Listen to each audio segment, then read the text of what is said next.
Hello, আশা করি তোমরা সবাই ভালো আছো। তো আজকে আমি কাকিগুরুই এই এনিমেটা রিভিউ করব। তো এনিমেটা আমি কিছু বছর আগে একবার দেখছি, তারপর কিছু মাস আগে আরেকবার দেখছি, এবং আজকে প্রথম 3টা এপিসোড আবার দেখা তারপর আসলাম।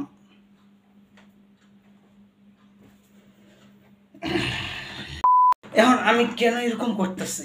দেখো, এনিমি যারা দেখে তাদের একটা সমস্যা হয় যে তোমার একটা এনিমি এতটাই ভাল লাগে, তখন তুমি এই টাইপের আরও এনিমি দেখতে চাও, কিন্তু দুঃখের বিষয় আর খুঁজে পাও না। এবং একটা এনিমি একবার দেখে ফেললে প্রথমবার দেখার যে মজাটা ওটা পাওয়া যায় না।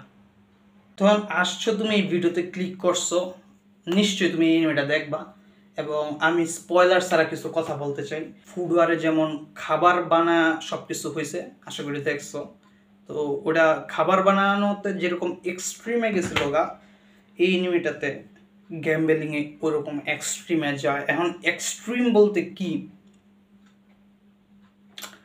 প্রথমে শুরু হবে টাকা থেকে, তারপর টাকা আস্তে আস্তে বাড়তে বাড়তে হয়ে যাবে তোমার হাতের নখ, মানে বাজি ধরে আর কি।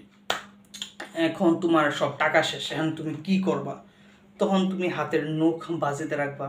তুমি যদি জিতো তোমার অপোনেন্টের টাকা পাবা, হাতের নখ পাবা। তুমি যদি হারো তোমার একটা নখ খুললা দিয়ে দিতে হবে। শুনে অনেক অকওয়ার্ড লাগতেছে, কিন্তু তুমি দেখলে বুঝবা বাজি ধরা কতটুকু এক্সট্রিমে যাইতে পারে। এবং মেইন ক্যারেক্টারটা দেখলে জাস্ট দেখতে ইচ্ছা করে।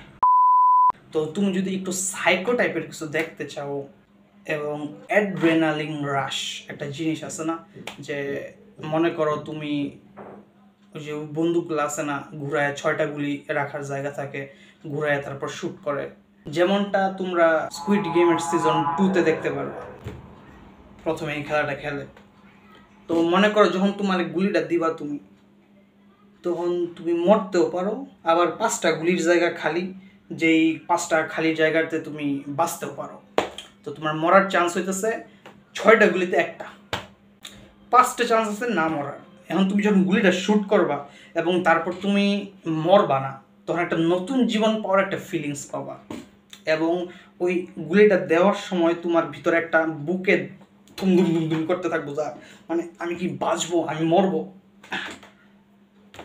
আমি মরি নাই, আমি আবার বাইচে গেছি। তো এই জিনিসটার মধ্যে একটা মজা আছে, এটা তুমি এই এনিমিটা দেখলে বুঝবা মানে কতটুকু এক্সট্রিমে নিয়ে যেতে পারে একটা সাধারণ গ্যাম্বলিং ম্যাচকে।